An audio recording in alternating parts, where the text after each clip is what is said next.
Welcome entrepreneurs and content creators to African Multi Design. My name is Zanele. We're just going to go through and create a YouTube channel.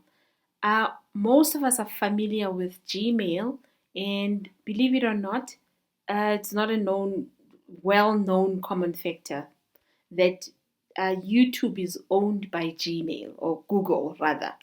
So if you are on your Gmail account, because most of us are familiar with Gmail, all you need to do, you need to go to the menu option and you need to go to YouTube. So this is also applicable if you are creating it on your phone.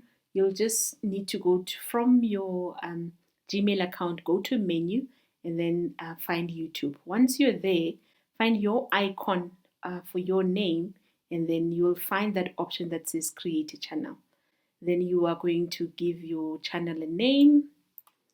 I don't know, let's call this one an escort because he sells breakfast hampers. And then you just create channel.